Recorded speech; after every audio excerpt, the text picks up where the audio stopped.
राजकारणात एक जुनी म्हण आहे, मुंबईत गळाभेटी आणि गावात मात्र हाणामारी। सध्या महाराष्ट्राच्या राजकारणात विशेषतः बारामतीत नेमकं हेच चित्र पाहायला मिळतंय। ज्या बारामतीकडे राज्याचे उपमुख्यमंत्री अजित पवार यांचा बालेकिल्ला म्हणून पाहिलं जातं, तिथे आता महायुतीमध्येच ठिणगी पडली आहे। विषय असा आहे की राज्यात भाजप आणि अजित पवारांची राष्ट्रवादी एकाच ताटात जेवत आहेत, सत्तेत वाटेकरी आहेत, पण पुण्याच्या जिल्हा परिषद आणि पंचायत समितीच्या निवडणुकीत मात्र बारामतीच्या मैदानात हेच दोन मित्रपक्ष एकमेकांसमोर दंड थोपटून उभे राहिलेत। लोकसभेला आणि विधानसभेला ज्या भाजपने अजितदादांना पूर्ण ताकद दिली, तोच भाजप आता बारामतीत दादांच्या विरोधात उमेदवार देणार का? बारामतीतल्या स्थानिक राजकारणात असं नेमकं काय घडलंय की ज्यामुळे युतीचा धर्म बाजूला ठेवून काटेवाडी विरुद्ध कमळ असा सामना रंगलाय? आजच्या या व्हिडिओमध्ये आपण बारामतीच्या या हाय व्होल्टेज ड्रामाचं विश्लेषण करणार आहोत। अजित पवारांची एकला चलोरीची भूमिका, भाजपची आक्रमक रणनीती, मलिदा गँगचा किस्सा आणि सर्वात महत्त्वाचं म्हणजे 2017च्या निवडणुकीत असं काय झालं होतं आणि आता काय बदललंय, हे सगळं आपण सविस्तर समजून घेणार आहोत। नमस्कार, मी लीलाधर, तुम्ही पाहताय थोडक्यात। पुणे जिल्हा परिषद आणि पंचायत समितीच्या निवडणुकांचं बिगुल वाजलंय। बारामती तालुका हा तसा अजित पवारांचा एक हाती हुकूमत असलेला भाग, पण यंदा इथे महायुतीचा फॉर्म्युला पूर्णपणे फेल गेलाय। बारामतीत जिल्हा परिषदेच्या एकूण 6 जागा आहेत आणि पंचायत समितीच्या 12 जागा आहेत। महायुतीनुसार असं वाटलं होतं की या जागांचं वाटप भाजप आणि अजित पवारांच्या राष्ट्रवादीत होईल, पण झालं भलतंच। अजित पवारांच्या राष्ट्रवादीने जिल्हा परिषदेच्या 6 जागांवर म्हणजे 100% जागांवर उमेदवार उभे केलेत। एवढंच नाही तर पंचायत समितीच्या 12 जागांवरही त्यांनी स्वतःचे शिलेदार उतरवलेत। आता गंमत बघा, अजित पवारांच्या पक्षाकडून प्रचार काय सुरू आहे तर आमची भाजपासोबत युती आहे, सुपा आणि शिरसुफळ या 2 जागा आम्ही भाजपला सोडल्यात, पण प्रत्यक्षात जमिनीवरची परिस्थिती वेगळीच आहे। या 12च्या 12 जागांवर राष्ट्रवादीचे अजित पवार गट उमेदवार उभे आहेत। यामुळे भाजपचं स्थानिक नेतृत्व प्रचंड संतापले। भाजपचे पुणे जिल्हाध्यक्ष चंद्रशेखर वटणे यांनी स्पष्ट सांगितलंय की बारामतीत आमची अजित पवारांच्या राष्ट्रवादीसोबत कोणतीही युती नाही। परिणामी भाजपने जिल्हा परिषदेच्या 4 जागांवर आणि पंचायत समितीच्या 11 जागांवर आपले अधिकृत उमेदवार दिले आहेत। म्हणजे जे नेते मुंबईत एकमेकांचे हात धरून फोटो काढतात, त्यांचेच कार्यकर्ते आता बारामतीत एकमेकांचे झेंडे उखडून टाकायला तयार आहेत। हे समजून घेण्यासाठी आपल्याला थोडं मागं जावं लागेल, थेट 2017च्या निवडणुकीत, कारण इतिहास समजला तरच वर्तमान कळेल। 2017 साली जेव्हा पुणे जिल्हा परिषद आणि पंचायत समितीच्या निवडणुका झाल्या होत्या, तेव्हा चित्र खूप वेगळं होतं। तेव्हा शिवसेनेत आणि राष्ट्रवादीत फूट पडली नव्हती। 2017च्या पुणे जिल्हा परिषदेचा निकाल असा होता, एकूण जागा होता 75, यात राष्ट्रवादी काँग्रेसने तब्बल 44 जागा जिंकून एक हाती सत्ता मिळवली होती। भाजपला तेव्हा फक्त 7 जागा मिळाल्या होत्या। शिवसेना 13 जागांवर आणि काँग्रेस 7 जागांवर विजयी झाली होती। आता बारामती तालुक्याचा विचार केला तर 2017 मध्ये बारामती पंचायत समिती आणि जिल्हा परिषदेच्या जागांवर राष्ट्रवादी काँग्रेसचं पूर्ण वर्चस्व होतं। भाजपने तेव्हाही शिरकाव करण्याचा प्रयत्न केला होता, पण बारामतीकरांनी पवारांच्याच पारड्यात भरभरून मतं टाकली होती। पण आता 2026 मध्ये परिस्थिती बदलली आहे।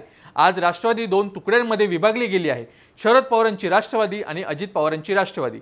2017 मध्ये जे 44 सदस्य निवडून आले होते ते पवार या नावावर निवडून आले होते। आता मतदारांसमोर प्रश्न आहे की नक्की कोणते पवार? अजितदादांना भाजपची गरज आहे की भाजपला दादांची? 2017च्या एक हाती सत्तेला सुरुंग लागू नये म्हणून दादांनी भाजपला दूर ठेवून सर्व जागांवर उमेदवार दिले आहेत, असं राजकीय विश्लेषकांचं म्हणणं आहे।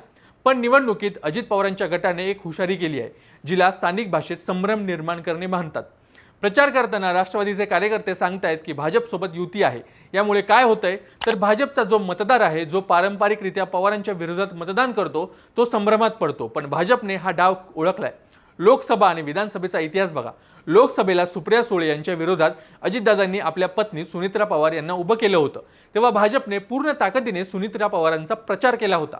विधानसभेला अजितदादांच्या विरोधात त्यांचेच पुतणे युगेंद्र पवार उभे होते, तेव्हाही भाजपने तटस्थ राहून एका प्रकारे अजितदादांनाच मदत केली होती। नगर परिषदेच्या निवडणुकीत तर अजितदादांनी चक्क बारामतीचे स्थानिक भाजप नेते रंजन तावरे यांच्याशी हात मिळवणी केली होती। मग आत्ताच काय झालं तर भाजपला हे लक्षात आलं की जर आपण आत्ताही शांत बसलो तर बारामतीत भाजपचं अस्तित्व संपून जाईल। मित्रासाठी स्वतःचंच घर जाळायचं नसतं, हे भाजपच्या स्थानिक नेत्यांना उमजलंय। म्हणून युतीचा धर्म पाळायचा की पक्ष वाढवायचा या कात्रीत सापडलेल्या भाजपने अखेर एकाच एक लढायचा निर्णय घेतलाय। या निवडणुकीत आणखी एक चर्चेचा विषय ठरलाय, तो म्हणजे मलिदा गँग। आता ही भानगड काय आहे तर गेल्या काही वर्षात बारामतीत पुणे जिल्ह्यात एक ट्रेंड आला होता, जे मोठे कंत्राटदार आहेत, ठेकेदार आहेत, त्यांनाच निवडणुकांमध्ये तिकीट मिळायची. विरोधकांनी याला मलिदा गँग असं नाव दिलं होतं, म्हणजे सत्तेचा वापर करून मलिदा खाणारे लोक. यामुळे सर्वसामान्य जनतेत आणि प्रामाणिक कार्यकर्त्यांमध्ये प्रचंड नाराजी होती. आम्ही फक्त सतरंजाच उचलायच्या का आणि मलिदा खायला ठेकेदार येणार, असा प्रश्न कार्यकर्ते विचारत होते. ही नाराजी अजित पवारांनी बरोबर हेरली. या जिल्हा परिषद आणि पंचायत समिती निवडणुकीत त्यांनी एक मास्टर स्ट्रोक ओळखलाय.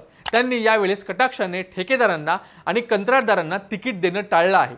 बारामतीतील कन्हेरीच्या मारुती मंदिरात प्रचाराचा नारळ फोडताना त्यांनी स्पष्ट केले की ठेकेदारांना थारा दिला जाणार नाही. हे करण्यामागे दोन कारणं आहेत. एक म्हणजे भाजपकडून होणारा मलिदा गँगचा प्रचार खोडून काढणं आणि दुसरं म्हणजे आपल्या निष्ठावंत कार्यकर्त्यांना संधी देऊन पक्षातली गळती थांबवणं. कारण जर आता कार्यकर्त्यांना तिकीट दिलं नाही तर ते शरद पवारांच्या गटात किंवा भाजपमध्ये जाण्याची भीती आहे. या सगळ्यात एक तिसरा खेळाडू सुद्धा मैदानात आहे, तो म्हणजे मुख्यमंत्री एकनाथ शिंदे यांची शिवसेना. महायुतीत असूनही शिंदे गटाने स्वबळाचा नारा दिलाय.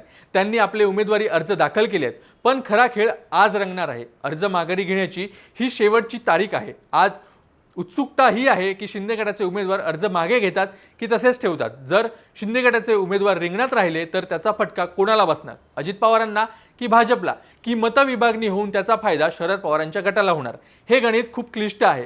जर शिंदे गटाने अर्ज मागे घेतले नाहीत तर बारामतीत तिरंगी नाही तर चौरंगी लढत होईल. एकीकडे अजित पवार, दुसरीकडे भाजप, तिसरीकडे शिंदे गट आणि चौथीकडे शरद पवारांची राष्ट्रवादी.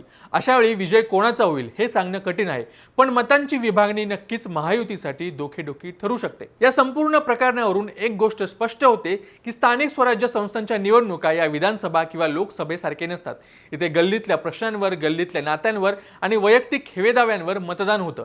आणि अजित पवार आणि देवेंद्र फडणवीस मुंबईत एकत्र चहा पीत जरी असले तरी बारामतीतला भाजप कार्यकर्ता आणि राष्ट्रवादीचा कार्यकर्ता गेली 30-40 वर्ष एकमेकांसोबत भांडतोय.